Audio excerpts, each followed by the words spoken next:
வணக்கம்.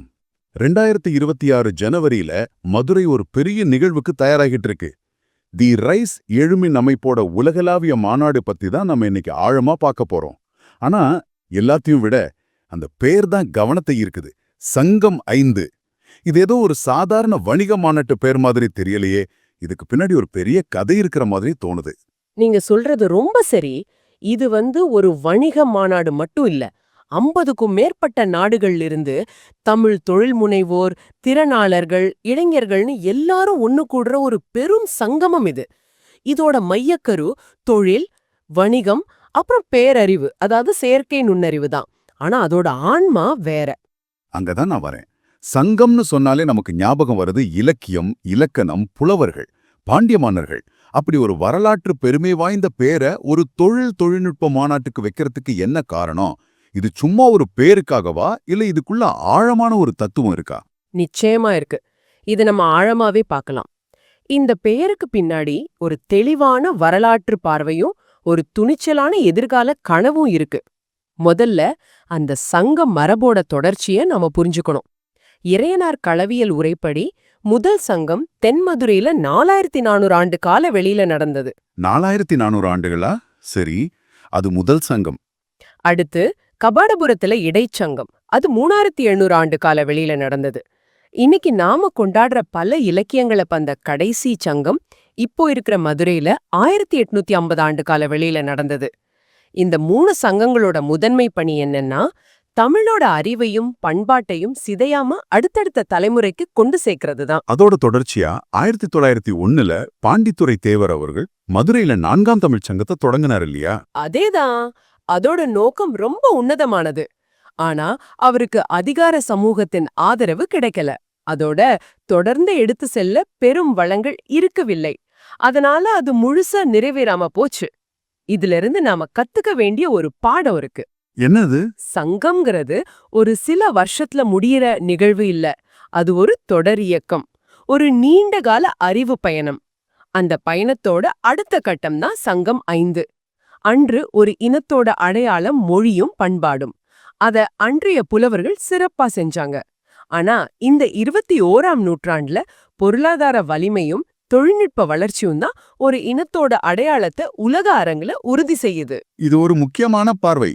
அதாவது பொருளாதார பலம் இல்லாம பண்பாட்டை மட்டும் பேசி பிரயோஜனம் இல்லைன்னு சொல்றீங்க. ஆனா சிலர் இதை இப்படி பார்க்கலாமே, வணிகத்தை முன்னிறுத்துறதால அன்றைய சங்கங்கள் பாதுகாத்த அந்த கலை, இலக்கிய ஆன்மாவை நாம இழந்துடுவோமோன்னு ஒரு பயம் வராதா? ரொம்ப அருமையான கேள்வி. நாங்க இதை இப்படி பார்க்கறோம். வணிகம் இலக்கு இல்ல, அது ஒரு கருவி. வளம் நிறைஞ்ச ஒரு சமூகத்தால தான் தன்னோட கலையையும் பண்பாட்டையும் அடுத்த கட்டத்துக்கு செழிக்க வைக்க முடியும். அன்று புலவர்கள் செஞ்சது அன்றைய காலத்துக்கான தமிழ் பணி. இன்னைக்கு தொழில் முனைவோனும் தொழில்நுட்ப வல்லுநர்களும் செய்யறது இந்த காலத்துக்கான தமிழ் பணி. இந்த அடிப்படையில தான் 5ஆம் சங்கம் உருவாகுது. சரி, இந்த பார்வை புரியுது. அப்போ இந்த 5ஆம் சங்கத்தோட கால அளவு என்ன? இதுவும் ஒரு குறிப்பிட்ட கால நிகழ்வா இல்ல இதுக்கு நீண்ட கால திட்டம் ஏதாவது இருக்கா? நிச்சயமா இருக்கு. இது ஒரு மாநாட்டோட முடிகிற நிகழ்வு இல்ல. நாங்க ஜனவரி 2026 இருந்து ஜனவரி 2096 வரைக்குமான 70 ஆண்டுகளை 5ஆம் சங்கத்தோட காலமா அறிவிக்கிறோம். 70 வருஷமா? கேட்கவே பிரம்மாண்டமா இருக்கு. உலகம் ஒவ்வொரு காலாண்டுக்கும் தலைகீழா மாறிட்டு இருக்கிற இந்த நேரத்துல 70 வருஷ இலக்குங்கிறது ஒரு கொள்கை முழக்கமா இருக்குமே தவிர நடைமுறைக்கு சாத்தியமா? உங்க சந்தேகம் நியாயமானதுதான். இந்த 70 வருஷங்கிறது ஒரு குறியீடு, ஒரு நார்த் ஸ்டார் மாதிரி. நாம எதை நோக்கி பயணிக்கிறோங்கிறதுக்கான ஒரு வழிகாட்டி. இது காலாண்டு நிதி அறிக்கைகளை பத்தினது இல்ல, நம்ம அடுத்த தலைமுறைய பத்தினது. அரசு, சமூகம், தனிநபர்கள்னு நாம எல்லாரும் சேர்ந்து செயல்பட்டா இந்த 70 வருஷத்துல தமிழினம், அறிவு, பொருளாதாரம், பண்பாடுன்னு எல்லாத்துலயும் உலக அரங்குல ஒரு தவிர்க்க முடியாத ஆற்றலா மாறும்னு நாங்க நம்புறோம். இந்த மாநாடு அந்த பயணத்தோட முதல் அடி. அருமை. ஒரு நீண்ட கால பார்வையோட தொடக்க புள்ளியது. சரி, இந்த முதல் அடியில அடி எடுத்து வைக்கிறவங்களுக்கு, அதாவது மாநாட்டுல கலந்துக்கிறவங்களுக்கு என்ன மாதிரியான திட்டங்கள் காத்திருக்கு? இது வெறும் சந்திச்சு பேசிட்டு கலைஞ்சு போற நிகழ்வு இல்ல. இது ஒரு செயல்பாட்டு தளம்.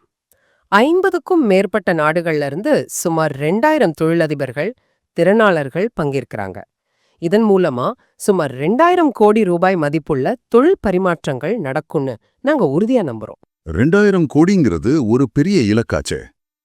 மாநாடுகள்ல இப்படிப்பட்ட எண்கள் சாதாரணமாக சொல்லப்படுறது உண்டு. இந்த நம்பிக்கைக்கு பின்னாடி என்ன அனுபவம் இருக்கு? இது வெறும் கற்பனை இலக்கு இல்ல.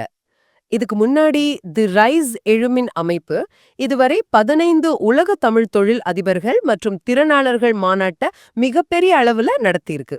அவைகளை வைத்து பார்க்கும்போது இது ஒரு யதார்த்தமான மதிப்பீடு. அதே நேரம் இது நாம் அடையக்கூடிய இலக்கும் கூட. சரி, இந்த மாநாட்டுல இருக்கிற சில முக்கிய திட்டங்களை பற்றி பேசலாம். உங்க குறிப்புகள்ல போட்டான்னு ஒன்னு இருக்கு. அது என்ன? இது 5ஆம் சங்கத்தோட மிக முதன்மையான திட்டங்கள்ல ஒண்ணு. சங்க காலத்துல ஒரு இலக்கியம் சங்க பலகையில ஏறிடுச்சுன்னா அது தரத்தோட உச்சம்னு அர்த்தம். அது ஒரு அங்கீகாரம், ஒரு முத்திரை இல்லையா? ஆமா, அதுக்கு பிறகு கேள்விக்கே இடமில்ல. அதே போல மேட் இன் தமிழ்நாடுன்னு வர்ற தயாரிப்புகளுக்கு போட்டான் இங்கிற ஒரு உலகளாவிய தர முத்திரையை உருவாக்க விரும்புறோம். நாளைக்கு உலகத்தோட எந்த மூலையில ஒருத்தர் இந்த போட்டான் முத்திரையை பார்த்தாலும் இது தமிழ்நாட்டிலேருந்து வர்ற ஒரு தரமான நம்பகமான தயாரிப்புங்கிற எண்ணம் வரணும். இது சங்கப்பலகையோட நவீன வடிவம். அப்படியானால் இது பொருட்களுக்கான சங்கப்பலகை. சரி, புதிய யோசனைகளுக்கும் தொழில் முனைவுக்கும் என்ன தளம் இருக்கு? முதலீட்டு திருவிழா பிட்ச் ஃபெஸ்ட் பத்தி கொஞ்சம் சொல்லுங்க. இது யோசனைகளுக்கான சங்கப்பலகை. இன்னைக்கு இளைஞர்கள் பெண்கிட்ட அற்புதமான புதுமையான திட்டங்கள் இருக்கு. ஆனா சரியான முதலீட்டாளரை சென்றடைகிறது தான் சவாலா இருக்கு. இந்த முதலீட்டு திருவிழா அந்த இடைவெளியை நிரப்புது. இதை எங்களோட G10 அதாவது குளோபல் தமிழ் ஏஞ்சல் நெட்வொர்க் முன்னெடுத்து நடத்தும். இந்த ஜீட்டானை கொஞ்சம் விளக்க முடியுமா? இது மத்த முதலீட்டு அமைப்புகள் மாதிரியா, இல்ல இதுல ஏதாவது தனித்துவம் இருக்கா? கண்ட தொழில் முனைவோர்கள் அவங்க பணத்தோட சேர்த்து தங்களோட அனுபவம், அறிவு, உலகளாவிய தொடர்புகள்னு எல்லாத்தையும் அந்த புதிய தொழில் முனைவோரோட பகிர்ந்துக்குவாங்க. இது ஒரு முழுமையான வழிகாட்டி அமைப்பு. ஆக பணத்தோட ஒரு வழிகாட்டியும் சேருது. இது ரொம்ப ஆற்றல் வாய்ந்ததா இருக்கும். சரி, கோயம்புத்தூர், கரூர் மாதிரி பாரம்பரிய தொழில் நகரங்கள்லேருந்து வர்றவங்களுக்கு என்ன வாய்ப்புகள் இருக்கு? 2000 பேர் கூடுற ஒரு பெரிய மாநாட்டுல ஒரு ஜவுளி ஏற்றுமதியாளர் தனக்கு தேவையான சரியான நபரை எப்படி சந்திப்பார்? மிகச் சரியான கேள்வி. இத நாங்க முன்னாலேயே யோசிச்சிருக்கோம். அதுக்காகத்தான் துறைவாரியான சந்திப்புகளுக்கு ஏற்பாடு செஞ்சிருக்கோம். கரூர் ஜவுளி ஏற்றுமதியாளர் ஆஸ்திரேலிய இறக்குமதியாளரை இங்கே சந்திக்கலாம்.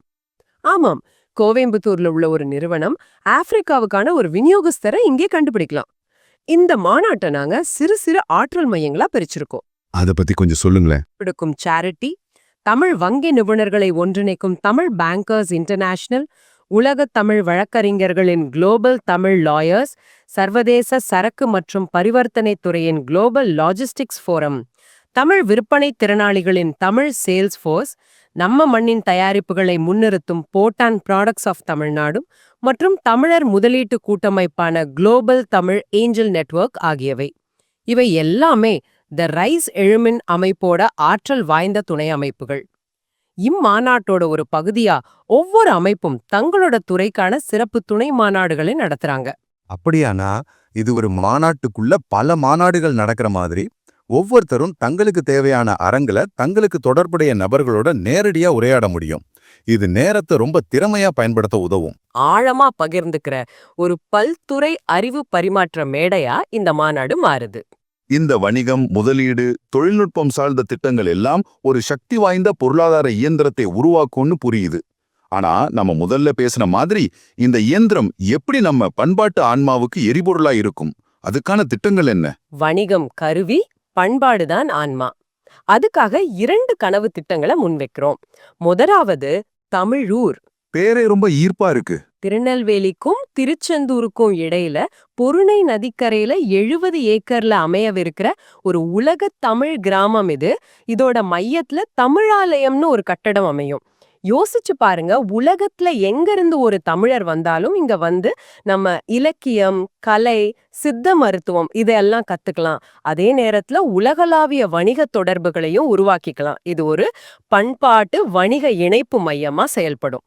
இது தவிர மாநாட்டின் போது நடக்கிற பண்பாட்டு நிகழ்வுகள் நிச்சயம். மாநாட்டோட முதல் நாள் உலக புகழ்பெற்ற அலங்காநல்லூர்ல ரொம்ப பிரம்மாண்டமா நடக்க இருக்கிற ஜல்லிக்கட்டு நிகழ்ச்சியை கண்டுகளிக்க சிறப்பு ஏற்பாடுகள் செய்யப்படும். இது வெறும் பொழுதுபோக்கு இல்ல, நம்ம வீரத்தோட அடையாளம். ரொம்ப சிறப்பான தொடக்கமா இருக்கும். நிறைவு நாள்ல நம்ம நாகரிகத்தோட தொட்டிலான கீழடியில உலகத் தமிழர் ஒற்றுமை பொங்கல் நிகழ்வு நடக்கும். இது ஒரு காட்சியா அவங்க மனசுல கொண்டு வாங்க. 50க்கும் மேற்பட்ட நாடுகள்ல இருந்து வந்த தமிழர்கள் அவங்க வாழ்ற நாட்டின் கொடியோட கீழடி மண்ணுல நின்னு ஒரே நேரத்துல பொங்கல் பானைய ஏந்தி சூரியனுக்கு நன்றி சொல்வாங்க. அந்த காட்சி உண்மையிலே ஒரு சக்தி வாய்ந்த படிமம். அது வெறும் பொங்கல் விழா இல்ல, அது பல்லாயிரம் வருஷம் நம்ம வேர்களோட இன்னைக்கு உலகளாவிய அளவுல இருக்கிற நம்ம கிளைகளை இணைக்கிற ஒரு வரலாற்று தருணம். அதுதான் நோக்கம். அது உலகத் தமிழர்களோட ஒற்றுமைக்கு ஒரு சாட்சியா அமையும். இவ்வளவு திட்டங்கள் கனவுகள்லாம் இருக்கு. இப்போ இதை கேட்டுக்கிட்டு இருக்கிற ஒரு தனிப்பட்ட தொழில் முனைவோர், நான் ஏன் இந்த மாநாட்டுல கலந்து கொள்ளணும் அப்படின்னு கேட்டா உங்க நேரடியான பதில் என்னவா இருக்கும்? 4 தெளிவான காரணங்கள். 1. தொடர்புகள். உங்க வாழ்நாள்ல நீங்க சந்திக்கவே முடியாத பல வெற்றி தமிழர்களை ஒரே இடத்துல சந்திக்கலாம். 2. உலக சந்தை. வெளிநாடுகளுக்கு போகாமலேயே உலகளாவிய வணிக வாய்ப்புகள் உங்க சொந்த மண்ணுல மதுரையில கிடைக்கும். 3. அறிவு. அடுத்த 10-20 வருஷத்துல உலகம் எந்த திசையில பயணிக்க போகுது, என்ன தொழில்நுட்பங்கள் ஆளப் போகுதுங்கிற தெளிவு கிடைக்கும். 4. முதலீடு. உங்க தொழில அடுத்த கட்டத்துக்கு கொண்டு போக சரியான முதலீட்டாளரையோ கூட்டாளியையோ இங்க எளிதா கண்டுபிடிக்கலாம். இது யாருக்கான அழைப்பு? பெரிய தொழிலதிபர்களுக்கு மட்டும்தானா? இல்லவே இல்ல. இது ஒவ்வொரு தமிழருக்குமான அழைப்பு. நீங்க கோடிகள்ல தொழில் செய்யறவரா இருக்கலாம், இல்ல ஒரு சின்ன தொழில் தொடங்குற கனவோட இருக்கிற கல்லூரி மாணவரா இருக்கலாம், ஒரு பெரிய நிறுவனத்துல வேலை செய்யற திறனாளரா இருக்கலாம். உங்க எல்லாருக்கும் இங்க ஒரு தளம் இருக்கு. சாதி, மதம், அரசியல்னு எல்லாத்தையும் கடந்து தமிழருங்கிற ஒற்றை அடையாளத்துல இணைய எல்லா தமிழ் சொந்தங்களையும் அழைக்கிறோம். இதுல பங்கேற்க விரும்புறவங்க என்ன செய்யணும்? ரொம்ப எளிது. www.tamilrise.org அப்படிங்கிற இணையதளத்துல உங்க பேரை முன்பதிவு செஞ்சுக்கலாம். அல்லது 9150060032 மற்றும் 9150060033 என்ற எண்கள்ல தொடர்பு கொண்டும் தகவல்களை பெறலாம். ஆனா முன்பதிவு செய்யறது ரொம்ப அவசியம். ஏன்னா இடங்கள் ரொம்ப வேகமா நிரம்பிட்டு வருது. இந்த உரையாடலோட இறுதியில நாம தொடங்கிய இடத்துக்கே வரும். சங்கம் 5. ஆமா, முந்தைய சங்கங்கள் இலக்கியம் மூலமா நமக்கு ஒரு பெருமைமிக்க கடந்த காலத்தை வடிவமைச்சு கொடுத்தன. இந்த 5ஆம் சங்கம் தொழில் மற்றும் பேரறிவை கருவிகளா கொண்டு அடுத்த 3 தலைமுறைகளுக்கு ஒரு வளமான வலிமையான எதிர்காலத்தை உருவாக்கும். இது வெறும் ஒரு மாநாடு இல்ல, இது ஒரு புதிய வரலாற்றோட தொடக்கம். வாருங்கள், இணைந்து சரித்திரம் படைப்போம். இது நமது காலம், தமிழராய் தலைநிமிரும் காலம்.